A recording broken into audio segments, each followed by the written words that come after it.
Hi, I'm Jake Grez, also known as Nurse Jake. As a travel nurse, I've worked in all kinds of places, different settings, cities, and climates. Every assignment brings on a new challenge, which is why I always bring my figs. These scrubs are built for whatever the job throws at you. They're breathable, flexible, and comfortable in any environment.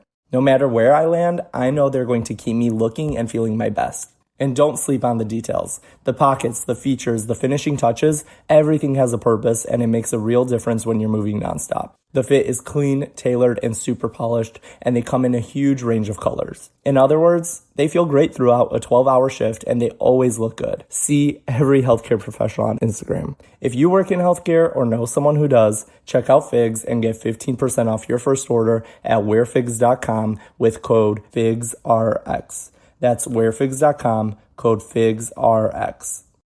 Everyone talks about summer like it's supposed to be carefree. But if this season brings up money stress, body stress, family stress, or social stress, that's real too. Growth therapy can help with that. Whether it's your first time in therapy or your 50th, Grow makes it easier to find a therapist who fits you, not the other way around.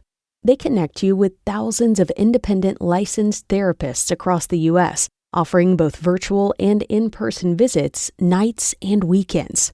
You can search by what matters, like insurance, specialty, identity, or availability, and get started in as little as 2 days.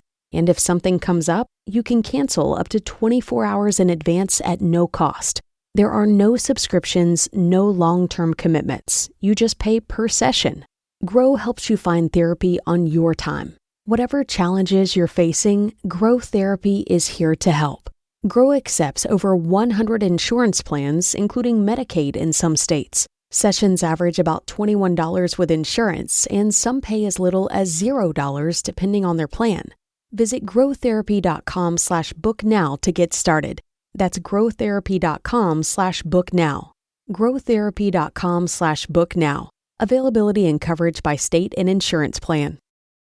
You're listening to the Archaeology Podcast Network. You're listening to the Archaeology Show. TAS goes behind the headlines to bring you the real stories about archaeology and the history around us. Welcome to the podcast.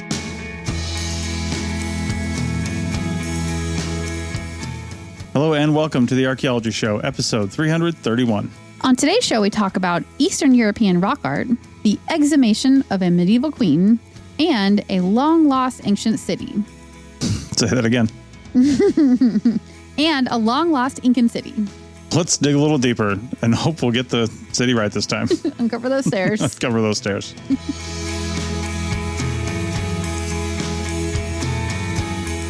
All right, welcome to the show, everybody. Hello. Okay, so we have 3 news articles for you. However, I will like to say first, check out our, I don't think it's in our show notes, but it's on the APN main page. Go over to our Discord if you're not there. You can use our Discord for free. It's not a members only thing. Mm-hmm. We're doing a live event today that we're going to try to do once a month. It's just Rachel and I and some of the other podcast hosts, really the managing team of the APN. Mm-hmm. It's just kind of a fun, almost a TAS style breakdown of some news articles that we found, but with all of us and video. Yeah. It's going to be fun because we love to talk about these news stories together. And we thought having a more roundtable discussion with more people with more experiences and more knowledge would be super fun. So, yeah. If you missed the live ones, you can see these on our social media and in our newsletter. But if you missed the live ones, I believe this is our first one, but I believe we're just going to put these on our YouTube channel. So if you're listening to this now, we're actually recording this first one in just a couple of hours from when we're doing this TAS recording. So you can go over to YouTube and find the recording. Yeah. So, all right. Well, this first article is from our favorite mechanics. Is it our favorite? Well, would we use our listen, in that sentence? The unpopular mechanics would not be our favorite. So stupid. The popular mechanics are the only ones we like. Do you know I actively avoid stories from popular mechanics now? I didn't even notice. It's you. Well, they're flooding the archaeology hashtag that I have set in my news channels, all popular mechanics lately. And I just don't understand why, because it's annoying. I mean, if you were to look at it, there's a lot of engineering mechanics behind archaeology. So that's fair. Maybe it's on point. Yeah. Okay. Yeah. I think they're just trying to get clicks. I mean, this one's a little more art than mechanics, but it took some mechanics to make the art. All right. Okay. So this one's called Scientists Found, quote, messages from the dead, unquote, on the walls of an ancient tomb. Mm-hmm. All right. So researchers were looking at 4,000-year-old megalithic art engraved onto tomb walls in the South Caucasus. This is actually near, if I remember right, Georgia. Mm-hmm, I think so, yeah. Yeah. Tied to Kurgan burial mounds in the Zertiketi Hills of modern-day Georgia. Oh, yeah, there it is, right in my notes. So, and the engravings appear to tell a story about the ancient community that created them. Mm-hmm. They're thinking that it was likely the families involved in burying the dead. And the engravings include geometric patterns and shapes, animals, and schematic style dwellings. Mechanics love schematics. Uh-huh. Yeah. Sure. All right. We're linked back to mechanics, I guess. Yes. Yes. So a study in, I'm guessing this is a regional publication, but it's called Adoranton by Levan. I'm going to get this name wrong. Loza Beridzi. That's pretty good. Loza Beridzi. Yeah. Yep. Mm-hmm. This person revisited excavations from 40 years ago, originally documenting 265 engraved slabs built into burial mounds. He identified artistic styles spanning more than 1,500 years and multiple cultural traditions. So that's called, now just drawing a blank, seriation, when you take cultural styles and you place them into a time sequence. I think so. Yeah. That's something that we do, I guess. You think of dating techniques, you think of chemical analysis, you think of, some other sort of, mechanical analysis, right? When you think of dating techniques. But dating can just be relative dating. Yeah. And you're saying, well, we know that this style evolved from this style, so it's earlier. So if we can pin a date on any one of these, we might be able to date the whole sequence. Yeah. But you know that they go back in time in a certain evolutionary fashion, I should say. Yeah, exactly. And as always, go to the link and check out the article because this is a very visual thing that we're talking about here. So seeing what some of these images look like is really important, I think, to understanding this story here. So, but the researcher also noted tally-like marks that he's interpreting as a kind of record keeping. And it could be like families tracking the time spent on constructing the burial sites, maybe like a prehistoric timesheet. Seems like a bit of a reach to me, but okay, sure. I guess that could be one thing. I mean, it could also be like tracking time spent since an event happened. Maybe, there's lots of reasons why they could be doing that. I like prehistoric timesheet. I mean, like what would the reasoning in prehistoric times be for keeping track of how long they spent on constructing the burial site? Why would they do that? Well, I mean, if somebody's really being, I guess, sort of a project manager about the whole thing, and they really want to know, if that really was time spent constructing the burial sites, I could see a forward-thinking ruler saying, well, if we want to build another one of these, how long is this going to take? Okay. We need to record this. Yeah, that makes sense. And the note was like a little bit abstract there, but it specifically is referencing these schematics type of drawings of the dwellings or huts. Yeah. And then also these tally marks next to those schematic drawings indicating like, okay, this part of the hut is going to take, 3, 4, 5, 8 days, whatever. And then, that sort of timekeeping. That makes sense to me. That's a little more clear. So the original excavation that we mentioned, these slabs that they found were excavated by archaeologist Otar Japaridze in 1959 to 1964.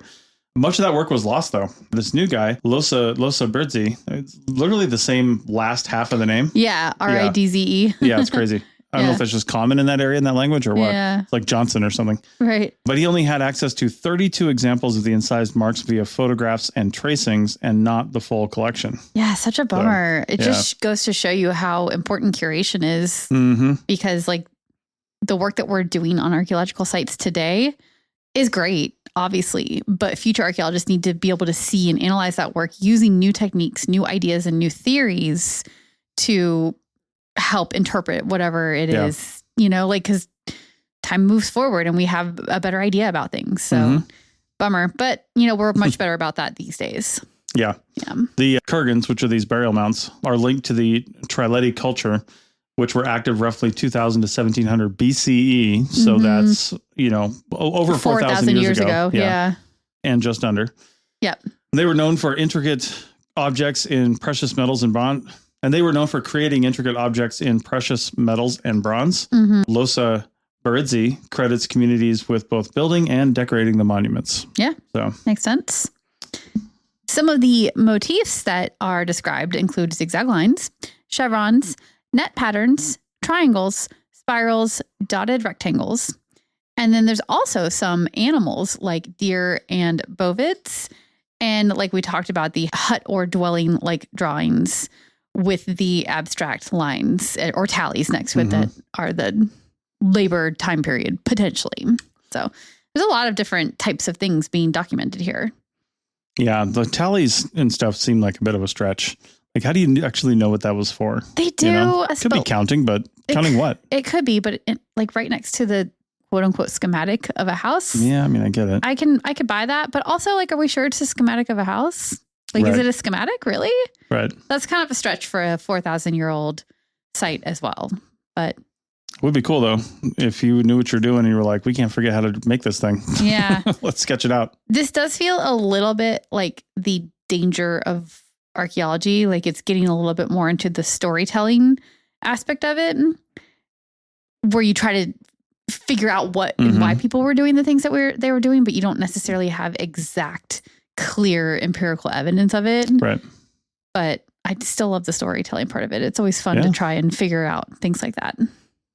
Yeah, the volume of what they're calling decorated stone, rock art, rock drawings, was unusual for the region. Yet the burial mounds shared a symbolic, this is in their words, a symbolic repertoire across geographic and chronological boundaries, and helped connect megalithic art across Georgia, Armenia, and Azerbaijan over 1,500 years. So that's a really long time for sure. Yeah. Long time and huge space, because those are pretty big countries too, from what I understand. So, yeah.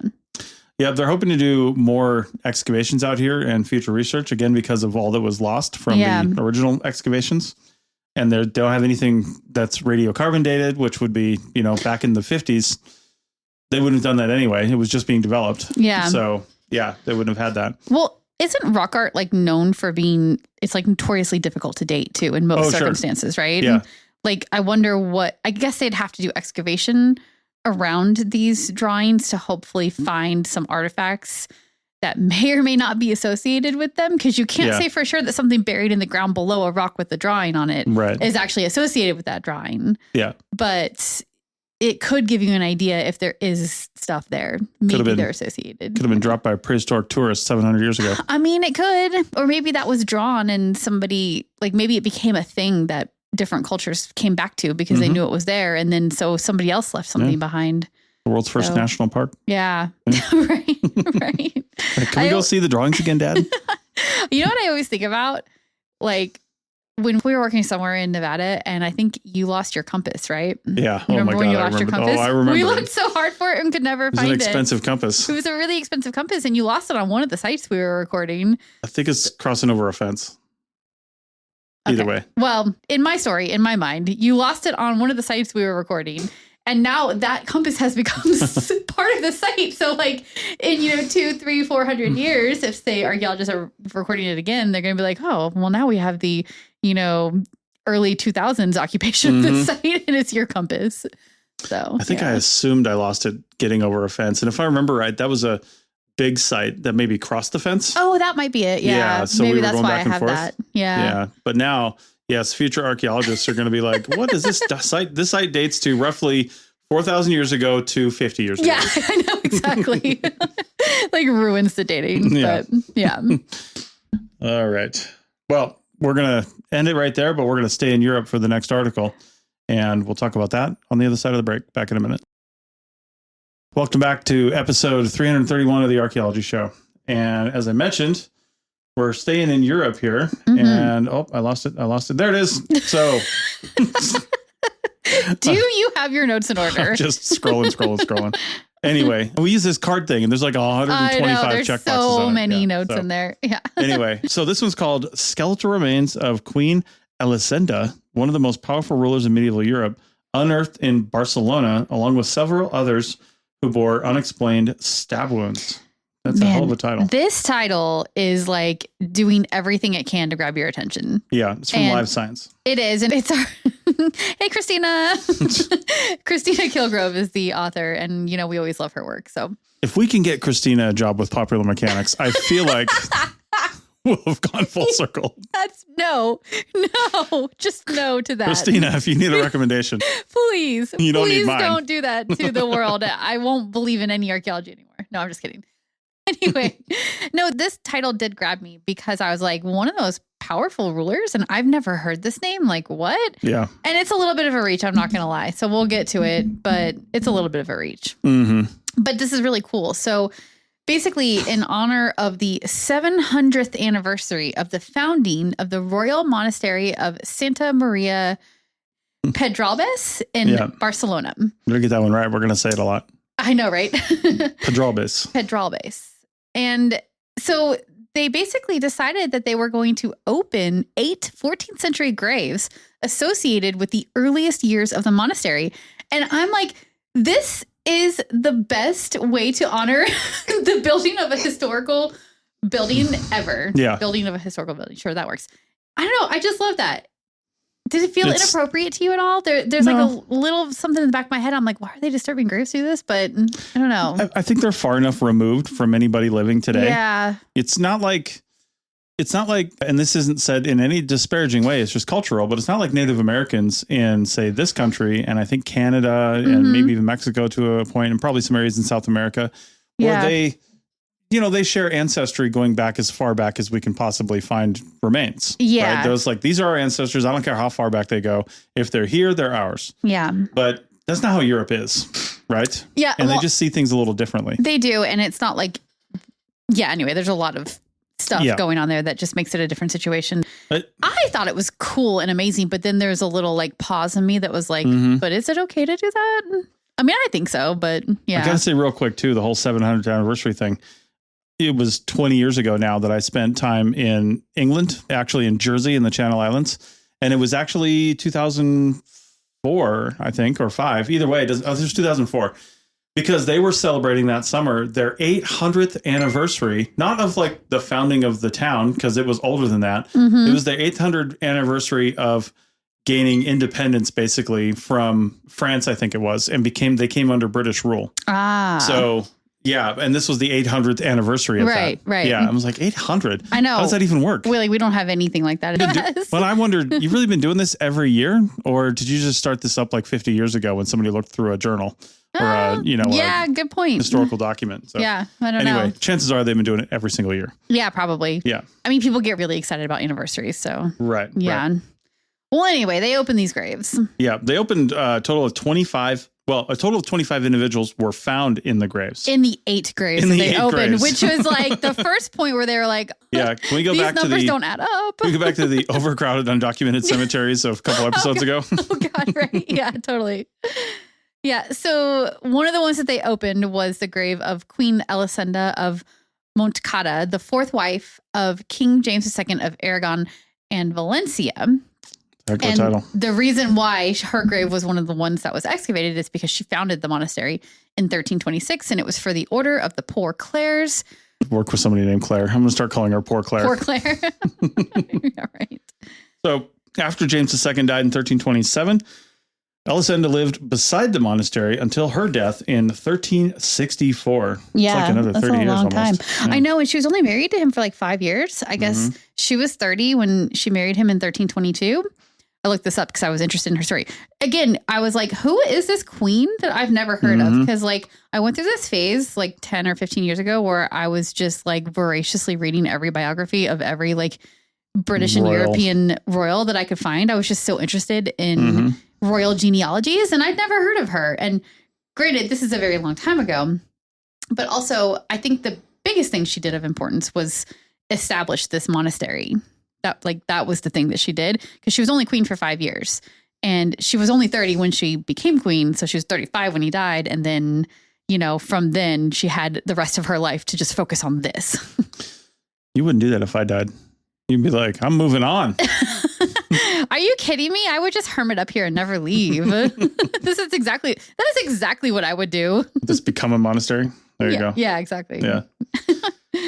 So the graves studied included those of course, Elisenda and the monastery's first two abbesses, the nuns or lady. I guess, were they nuns? I guess nuns that ran it. I think so. Yeah. And then Elisenda's bones were found in I thought this was weird. They were found in a small wooden box within a larger chamber. And that chamber was divided into two by a low wall. And they're indicating that this sort of symbolized her dual role as both the sovereign and also the religious penitent, basically. Yeah. So kind of pointing in one direction, but next to the other one, that sort of thing. Yep. Analysis of her remains says that she died about age 70, which matches the historical record. And that's a good, kind of a nice little tie in there. Yeah. Yeah. Sometimes historical records are actually correct. Yeah. There's a lot we can tell from bones too. And one of the things, especially in older people, and could be younger people, but older people, is her bones showed signs of age-related osteoarthritis. Yeah. Which as you would expect from a 70-year-old woman in the mid 1300s or late 1300s. Well, anytime. Well, really anytime, but yeah. Now, she was buried in basically a simple monastic habit, but there's also traces of gold embroidered silk in the tomb that were probably on things that have since, decomposed away.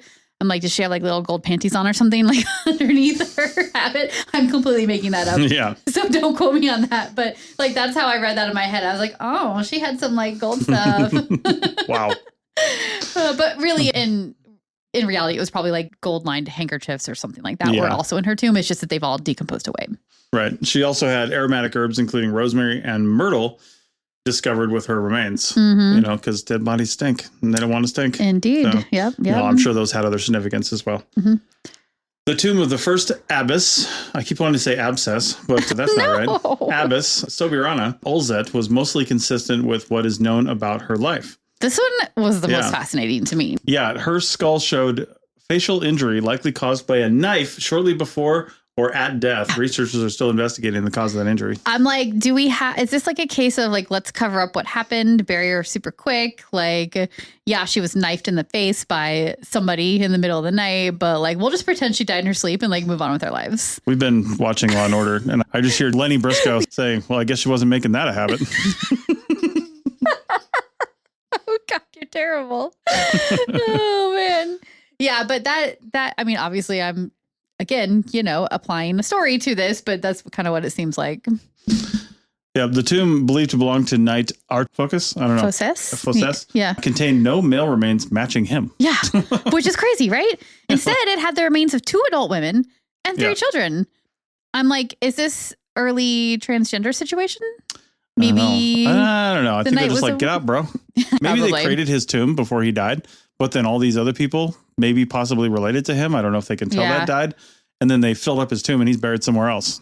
Yeah, or maybe they just moved him and then the tomb got reused and the markings weren't properly updated or something like that. Yeah. But one of the skeletons in that tomb, though, had a super long ponytail, really well preserved and still attached to the skull. I know, it's crazy. Go look at the pictures. It's so freaking cool. I've never seen hair like that, and especially not on a 700-year-old body. That's how yours is going to be. I know, I have a lot of hair. Mine would probably do that too. So a tomb thought to belong to the second abbess, Francesca Saportella, contained at least 9 individuals from different time periods. So again, they're just using these tombs over and over again. Yeah, among them were 4 male skulls bearing stab wounds again. Yeah. What's up with these stab wounds? Right. And that tomb also contained the mummified torso of a woman who died while 20 to 23 weeks pregnant. I thought this was super interesting. The fetus was still present in the birth canal. And in the birth canal means that she probably just died in childbirth, I think is what that means, right? Like baby got lodged, didn't come out properly, and they both died. So super sad. One of the sad stories that archaeology brings out, in these circumstances. Mm-hmm. In the tombs also, they found papers, parchment documents, and also some sheet music, which I thought was interesting. And they are still in the process of conserving those, and then they will have to do the analysis on them. And I'm like, would be really cool to get some music out of this excavation. Very neat. Yeah, most individuals buried in these early tombs were high-status adult women, and many showing signs of advanced age and osteoarthritis. As you'd expect. Putting a nail in the coffin, not to get it right on the head, but people are always saying, and I just heard this in something else I was watching, that people die early back in that time period. And yes, you go back long enough, sure, lifespans have increased generally, but these women were all living into their 70s 700 years ago. I know. You know what this tells me is if I have to go back in time, I'm going to a monastery, because like they lived a quiet life, a gentle life, a not violent life. And like you could live a nice ripe old age if you were, if you chose to live in a place and a time that's like not exposed to violence and illness is less and that kind of stuff. So, yeah. Researchers here have begun DNA analysis to confirm identities, determine family relationships, and detect possible ancient diseases. Yep. But only about 6% of Queen Elisina's genome has been sequenced so far. I think I read in the article that it's a problem of the material they have to go with. Yeah. Right.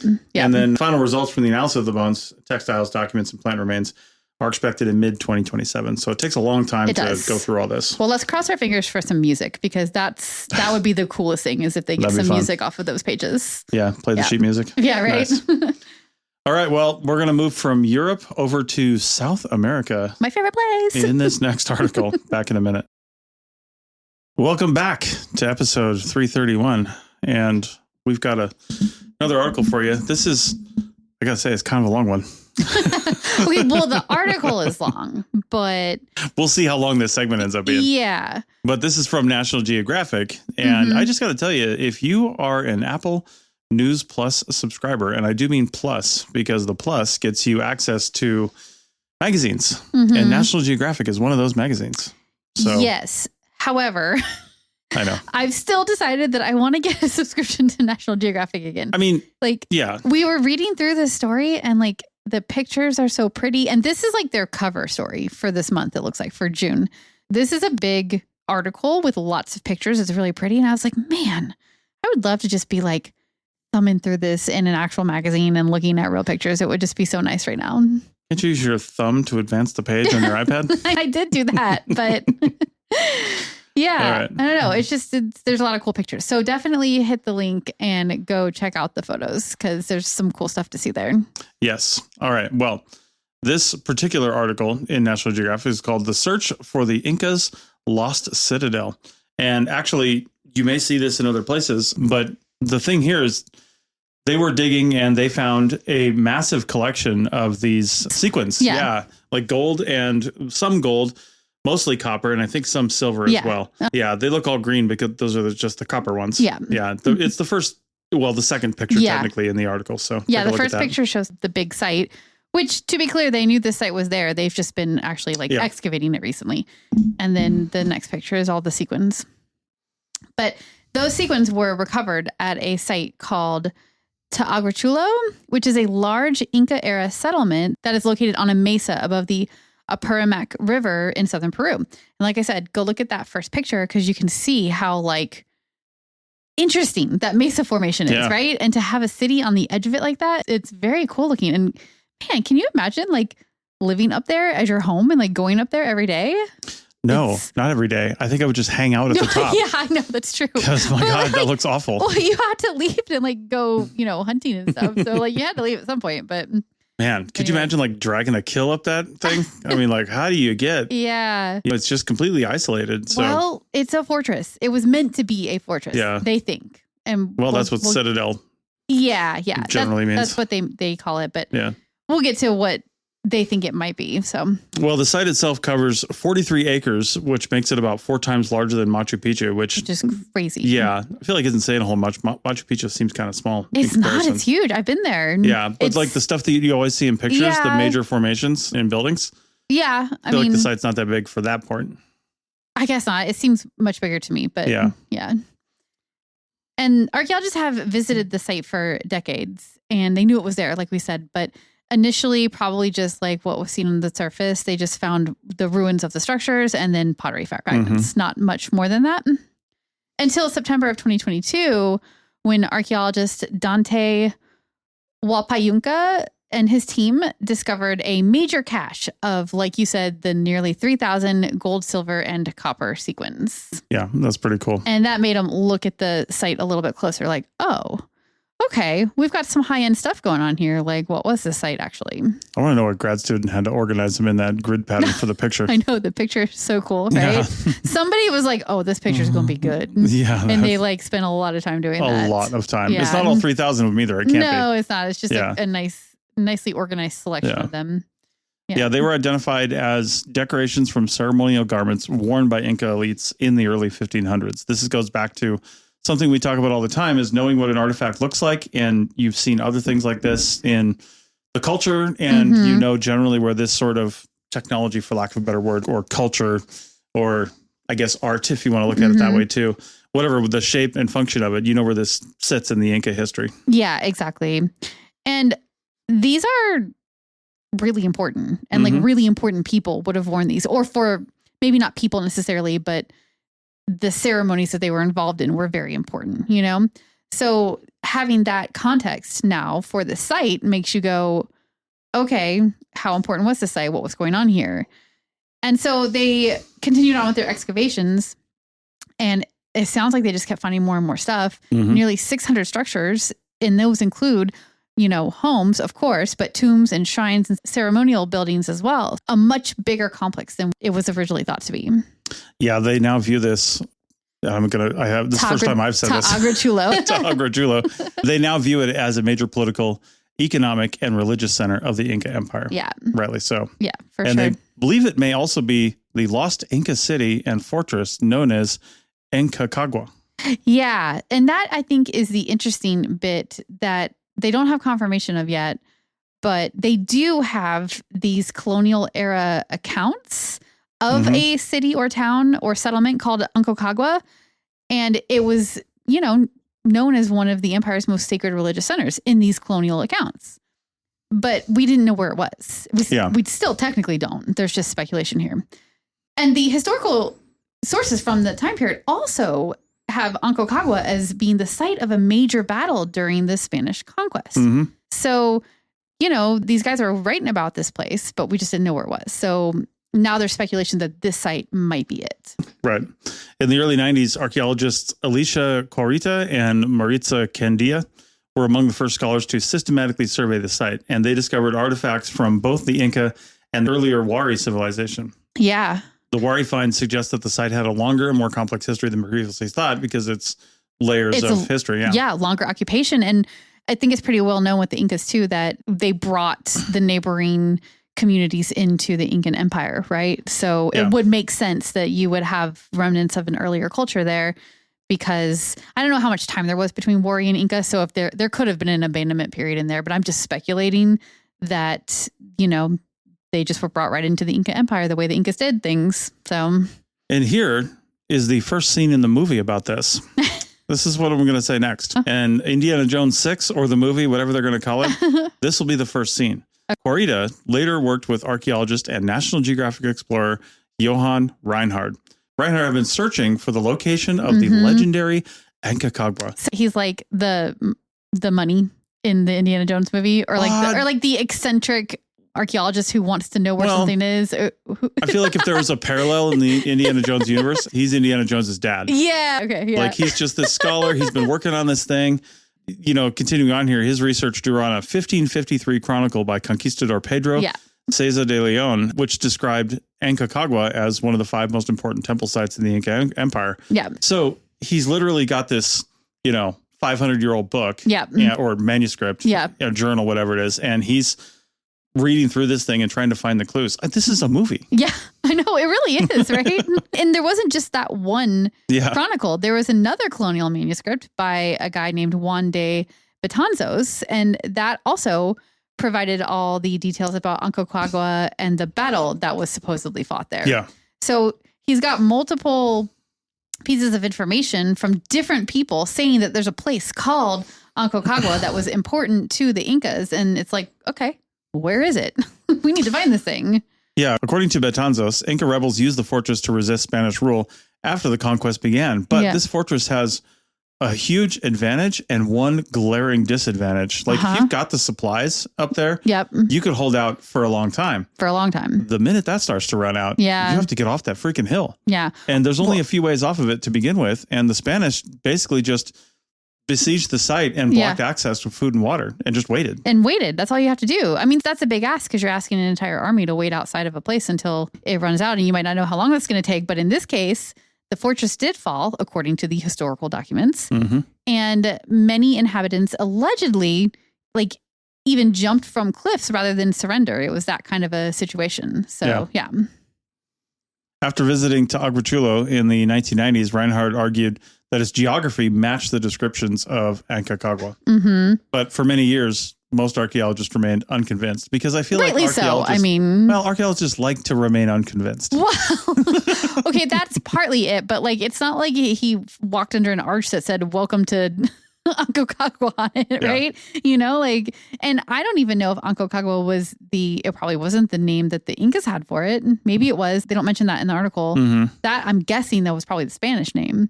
So what did the Inca people call this settlement?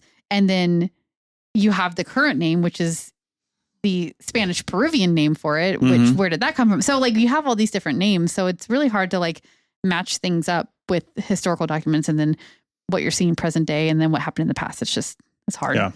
The Spanish love to give new names to things as they come across them, as though they were the first ones to see them. They even did. A city. Yeah. Well, true. Also, you know, they didn't speak the native languages. Well, sure. So it was easier. No, I'm not excusing it, but it would have been easier for them to just give it some name that made some sense to them when talking about it. It would have been easier. Yeah, this was early 1500s. This was written about, which would have been the early time of Spanish exploration, if you want to call it that way. But by the 1600s, they usually had a few people that would speak the local languages. Yeah, that's true. Because they were learning them. So, or they had people from tribes that were traveling around with them that obviously spoke the languages. So yeah, but this is like pre-conquest, right? Yeah, like the Incas are still holding out. So yeah. So excavations beginning in 2019 under Peru's Ministry of Culture dramatically expanded knowledge of the site. In 2023, archaeologists uncovered the foundations of a large temple complex. And evidence now suggests the temple was used over a span of roughly 2,000 years. So pretty important site. Yeah. It shows that it was used by many different occupations, not just the Incas, but the Kola and the Wari before them as well. So this was clearly a very important site. I mean, it looks so strategic in the images. I'm guessing a lot of different groups were like, oh yeah, we can defend this. Let's post up here for a little while. Yeah, would have been logical. Yeah. Yeah, excavators found a ceremonial fountain where offerings had been deposited, not uncommon for the Inca. Yep. Gold nuggets were discovered embedded within the temple's stonework, which is pretty cool. I know. I didn't know. Is that like an Inca thing? I know you don't know the answer to that either, but I'm wondering if that's like an Inca thing to just put that into their stonework. They definitely didn't put the reverence on gold that the Spanish did. True. Yeah. Yeah. Yes, a Wari era tomb, so really old, contained llama figurines and decorative sheets of gold and chrysocolla shaped like pumas. Yeah. Nice. Yeah. Super cool. Lead archaeologist Emerson Pereira described the finds as more impressive than anything he encountered during many years of working at Machu Picchu. Yeah. And the discovery of such a major temple strengthens the argument that Taaguachulo could be Aconcagua, which makes sense to me. It had to have been an important site, right? Yeah. I mean, all the puzzle pieces seem to be falling into place, to be honest. Yeah. Archaeologists also uncovered signs of conflict, which again, another puzzle piece. Yep. Including stone projectiles, obsidian spearheads, and skeletons bearing violent injuries. Although I would argue as well, over 2,000 years, you're going to have that kind of stuff. That's going to happen. The Incas were like not always peaceful. So like finding projectiles and obsidian projectile points, like, okay, that could have just been like daily life too, you know? Yeah. Researchers also found evidence that the stairs to the mesa may have been deliberately blocked with rockfalls. That was interesting to me. So if the last thing to happen there was the Spanish conquest, maybe that was it. But I'm wondering, well, okay, if that's true and the fortress fell, that must mean the Spanish got up there. They made it to there. How did they get up there? And why wouldn't they have either had the remaining Inca or their own Spanish soldiers remove the rockfalls from the easy way up? Yeah, that's a super good point. Yeah. That kind of leads into the next point here. in that there is no clear evidence of Spanish occupation on the site at all. Now, if this was a place that was under siege and then the siege finally broke and they lost, then it might just be that they looted it and then took off. And so they didn't leave enough of... They weren't there long enough. Yeah, they just didn't leave a presence long enough to be found in the archaeological record. Entirely possible. But the Inca also could have destroyed parts of it themselves when they were abandoning it, which would also leave no trace of the Spanish behind. So there's a couple of things that could have happened at the end of that period to make that happen. But it's interesting. You'd think you would find, like, if there's warfare that happened there between the Incas and the Spanish, you would think that some of the accoutrement that goes along with battling would be present from both sides, both Spanish and Inca. And it doesn't seem like the Spanish side is there at all. So yeah, I think that's a big point against it being this long lost Incan town. But yeah. Yeah. Well, excavations ended in 2024 after only slightly more than half of the site had been examined. Large portions of the site remain untouched for future archaeological research. They're now trying to preserve it, prepare it for preservation and tourism, basically. Yeah. But I'm like, are excavations officially ended? Like nobody's going back there? That seems hard to believe, that nobody's planning on another field season or excavating more. I'm just kind of trying to figure out why that's the case. Yeah, I don't know. Unless they have pulled so much out from these initial excavations that they're, rather than doing more excavation, they're just taking a pause on field work to kind of work through what they've pulled out already. It's possible. Yeah, it's true. And as we've said before, excavation is destructive. Yes. Yeah. So if you might want to leave some of it. I mean, one of the last things that really big things that happened was this discovery of this cache of sequence. But, you know, there could be other things like that around there. But unless it's like a major discovery, which is probably unlikely in most cases, you're just going to find common stuff in most cases, then yeah, it's probably better just to leave it untouched. Yeah, for sure. Now, our two who first revisited the site together, our movie stars 30 years ago. Yeah, our movie stars, Reinhard and Carita, they actually revisited the site together in 2024. And Reinhard, he still thinks that Teocalli is Aconcagua. He's convinced. Yeah. But then Carita, who was skeptical in the beginning, she's becoming more and more persuaded by this archaeological evidence. So she's starting to come around. I mean, partly because they found this huge temple complex, and like that is really good evidence for it being this long lost missing city. Researchers emphasize that the project is significant because it has been led primarily by Peruvian archaeologists. That is super significant because I feel like every time we're talking about a Peruvian site or South American site, Latin America, all of them, it's always like a lead archaeologist from somewhere in the United States or maybe Europe, but mostly the United States. So it is really cool that all of the names we've been reading, except for the one guy, Reinhard, but he seems like he was more just reading stuff, but not doing any excavation. But everybody else involved in it, they're all Peruvian and they're all like, I don't know, it's just cool. They view this work as helping reclaim indigenous history that was largely recorded through colonial accounts and doing this themselves to kind of like as like a take back moment. And that's really cool. I love that.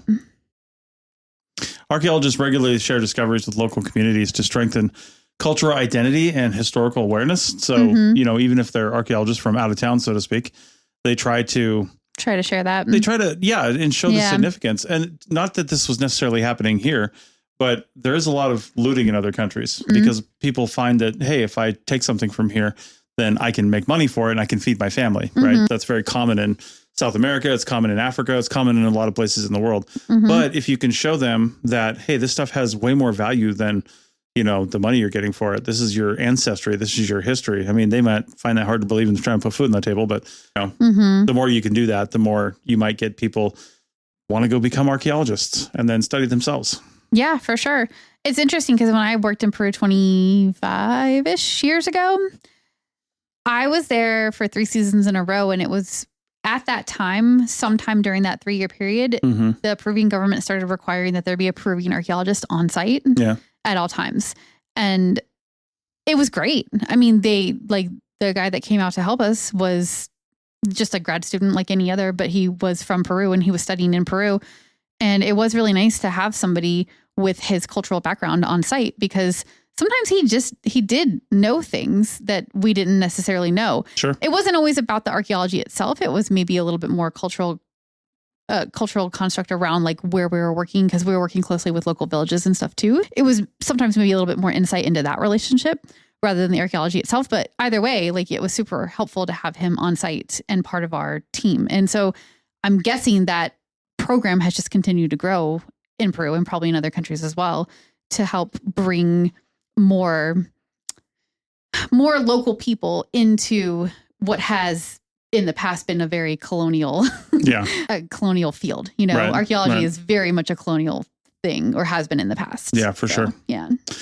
Well, there are hopes that when they get this thing to a level of preservation to start allowing tourists in, that tourism will bring economic benefits to the rural region and surrounding site. And I'm hoping also this historical awareness of the history around them. So yeah, I think it would be so cool. Like there's so many amazing Inca sites. It's not just Machu Picchu. And so to have a really awesome site like this that you can add to the roster if you're going to see all these sites in Peru would be just super amazing. So we'll start planning our trip like maybe next summer.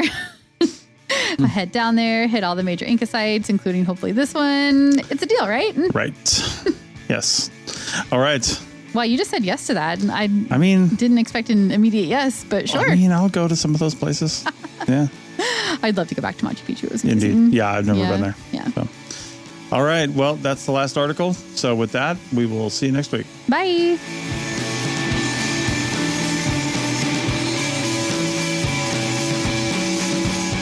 Thanks for listening to The Archaeology Show. Feel free to comment and view the show notes on the website at www.archpodnet.com. Find us on Facebook, Instagram, and Twitter at ArchPodNet.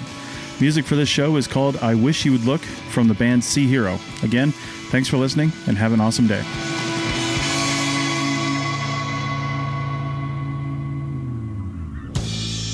Thanks for listening to this podcast. The Archaeology Podcast Network's chief editor is Rachel Roden. Our executive producer is Ashley Airy. Our social media and newsletter coordinator is Matilda Siebrecht. The APN was founded by Chris Webster and Tristan Boyle on December 1st, 2014. We're supported by our amazing podcast hosts, many volunteers, and listeners like you. Check out membership at www.archpodnet.com/members. This has been a presentation of the Archaeology Podcast Network. Visit us on the web for show notes and other podcasts at www.archpodnet.com. Contact us at chris@archaeologypodcastnetwork.com.